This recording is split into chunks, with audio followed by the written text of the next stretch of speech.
You're getting cramps, you're feeling kind of weird, and you might be wondering, is this it? Is labor starting, or am I just feeling gas?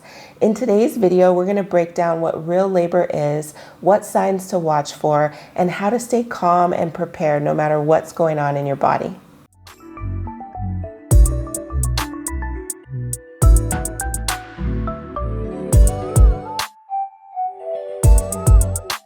Welcome back, guys. I'm Steven, this is Jakay. Between the two of us, we've been practicing family medicine for over 25 years. We're also childbirth educators and parents of 4 awesome kiddos. Let's dive into what real labor is. So we're going to talk about Braxton Hicks contractions. These are kind of like the practice warm-up contractions for the uterus. And the thing to remember is that these are going to be really irregular. You're not going to have any pattern to these. They're going to be short in the timing, so really less than 30 seconds. And I remember when I had Braxton Hicks, it felt like tightening my entire abdomen, and it was brief, and then it just melted away. It just kind of went away. So Braxton Hicks are going to be short. They're going to be irregular.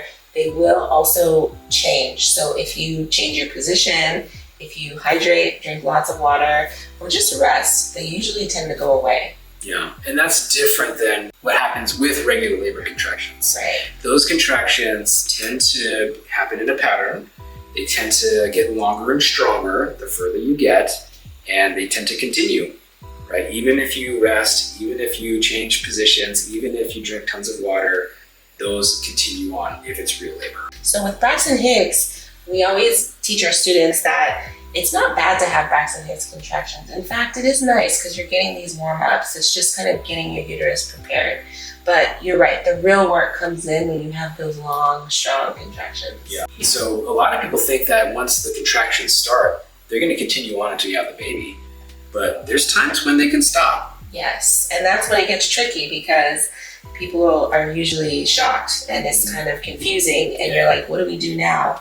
So when you have that stop and start, some people will call it false labor, but what we tend to label it as is prodromal labor. Prodromal labor. Yes, so prodromal labor is where you do have a start and go to your contractions.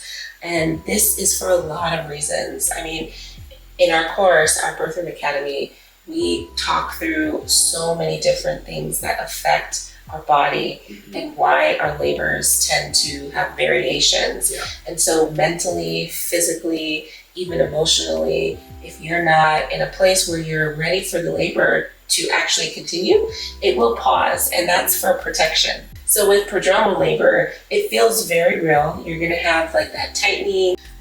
It is gonna be like a labor contraction. However, you're not gonna get a lot of work done.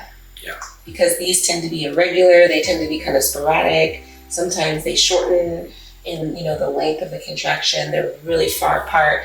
So as far as really moving baby down through the pelvis to get out, it's not going to be doing that, not until you get into more active labor. But just like Braxton Hicks contractions, they count also. Yes. All of it is good work that the uterus is getting in. It's kind of like if you try to ride a bike for the first time, where you're not really pedaling well, you don't really know how to do it efficiently, but you're getting used to learning how to ride the bike, how to get on it, how to make sure you're moving with it, right? So that's kind of what prodromal labor is like. It's like your body figuring it out so that when it gets into the real labor, it's ready to go. Exactly. Yeah. And our uterine muscles need that practice and that work. And the thing that's so cool is that even if you're not having cervical dilation, right? Because that's usually the biggest thing we look at when we're thinking about progress of labor, but that doesn't tell the whole picture because you could still be having position changes where the baby's rotating, getting into an A1 position, or there could be softening where the cervix is getting ready and prepared.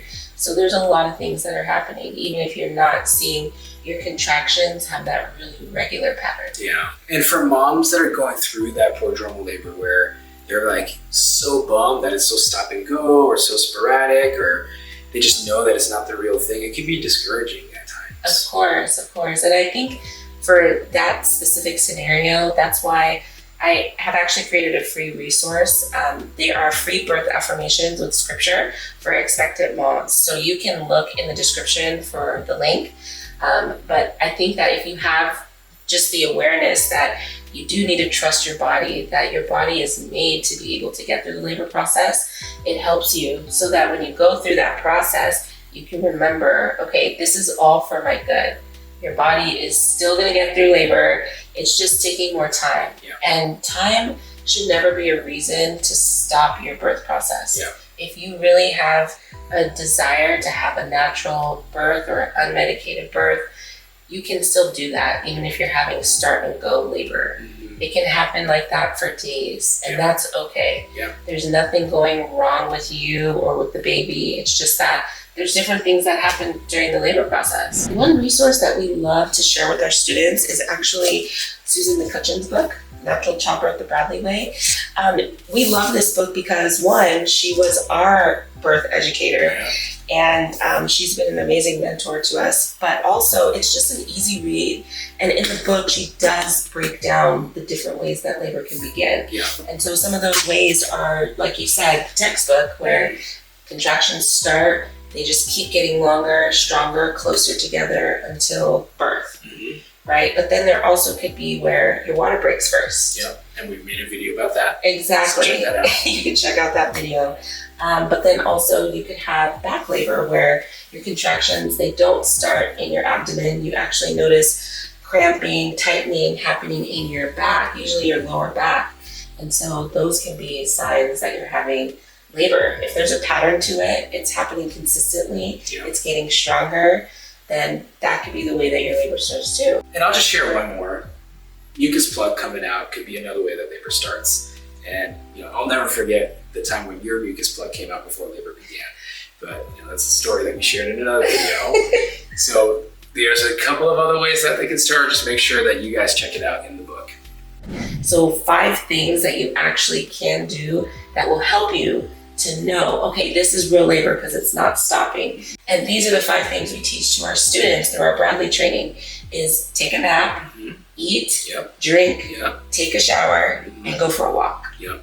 If you do those 5 things and you still have contractions, they have not stopped, you're in labor. Even if you were to try to sleep, you would still feel contractions every 7 minutes. Yeah. Or you can't sleep because they've gotten so intense that you can't actually fall asleep. Right. And so it's just a really good way. Just remember to do those 5 things. Yeah. If it's really not clear, you're like, oh man, could this be labor? Is this not labor? If you do those things and you're still having contractions, you're almost certainly in labor. So hopefully this is helpful for everybody because with labor, there's a lot of questions that come up. And a lot of times it makes you really doubt if what's happening is normal.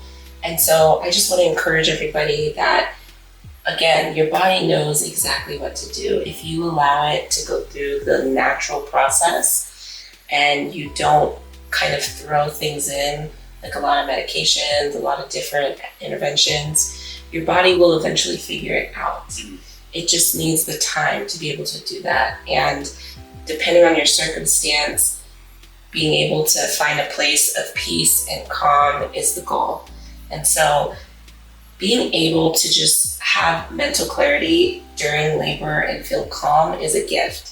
But it is also something that can be trained. Mm. And that's why we do the work that we do to help first-time parents or parents that are just wanting to have a better experience the next time around, have tools. Because if you have the right tools, you can get through labor and it can feel like a place of confidence. For sure. Where you don't have to have that doubt, wondering, Yeah. okay, I'm in labor, what do I do now? What's happening? Yeah.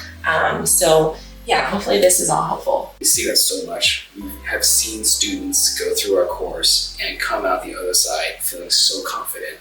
And they've given us that feedback that what we've taught them is so valuable. We're so appreciative of being a part of their stories and being a part of their journeys. And it's just an amazing honor. So as we do this labor series, we're going to try to tackle, little bits here and there. But of course, we would love for you to join us in our Birthroom Academy because that's where you're going to get the whole picture of what labor is, how to get through it, and how to have your partner trained to support you. So this is just one little nugget, of course, but we have so much more information that really transforms people's lives and people's families. Yeah. Don't forget to check the link in the description for the free birth affirmations. These are scriptures and affirmations that I meditated on throughout my pregnancies, and I know that they will help to ground and strengthen you as well. Make sure you like and subscribe and leave a comment about something you have questions about, whether it's labor or pregnancy or anything else, and we'll be sure to connect with you. Peace.